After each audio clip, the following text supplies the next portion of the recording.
And if there were 100 high school students in the auditorium, and you knew that 15 of those had thought about suicide in the last year, and that 12% of 12 students among those 100 had actually made an attempt, you'd think that was a pretty staggering figure, and that's really the scope that we're dealing with when we talk about teen suicide.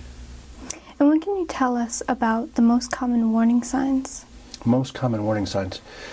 Well, we know a lot of the research, the way we know about suicide is when we're able to talk to people that have tried to take their life and failed. And so in almost 80% of the cases with young people, what we find out is that they really wanted someone to notice their emotional pain.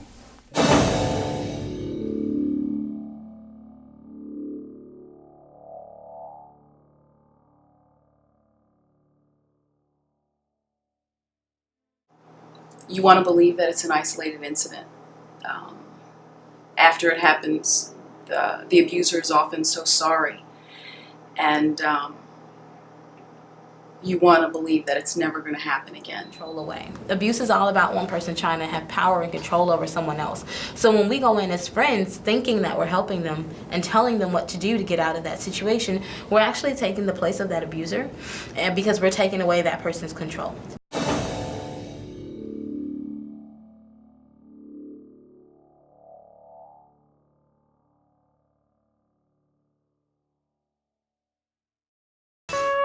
Having an older brother is the best thing a little kid could have. We did everything together. I love my brother Craig. He was my best friend. Daddy said Craig made a mistake. I really miss him.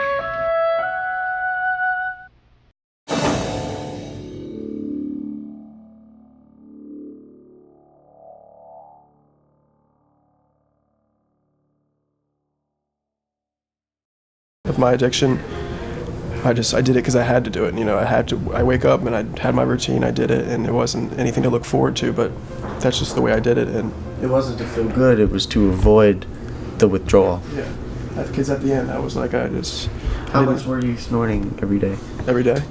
About 8 or 9, 30 milligrams of oxycodone every day, and oxymorphone, a couple of those a day too. It's some compulsive, powerful hunger that overcomes people when they transition from casual or experimental users to full addict. And then their whole psyche, their whole psychological makeup, their whole physiology, their whole spirit becomes hijacked by this process that we look at and we go, oh my God. He goes, I'm just ready to jump in the shower. I'll call you right back. As soon as I track it, I'll let you know. The phone call never came. They found him dead on the floor with a needle in his arm and the shower running.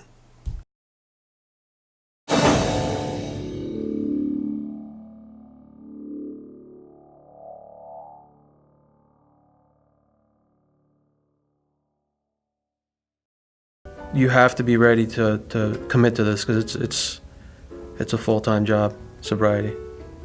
But I've had the most fun being clean and sober than I ever did drinking or using drugs. And today, with the help of this program and the people involved, I have learned that I am a man worthy of love and respect. Wow, they seem to be at such peace, and there's a dramatic shift in the session. When they are talking about how they want to incorporate that into a session, we will ask about, well, are those things that you experience in life, and can you bring them into recovery? And what they'll find over time is that their anxiety goes down significantly. We'll hear things like, this is the first time that I haven't felt scared or alone or anxious the entire time that I have been here. That these horses are just so incredible and they're massive, and my addiction is the same.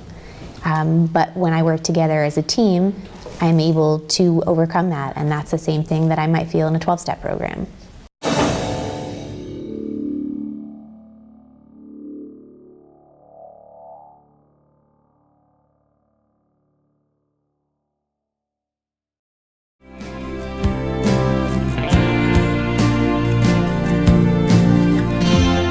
When life comes at you hard, draw Drop the drama. Drop the crap.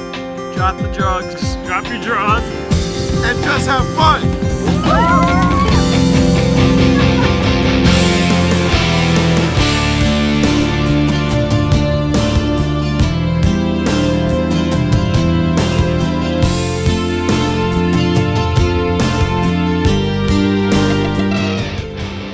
To see our goal, and that's to show you what it's like to have a good time from the heart.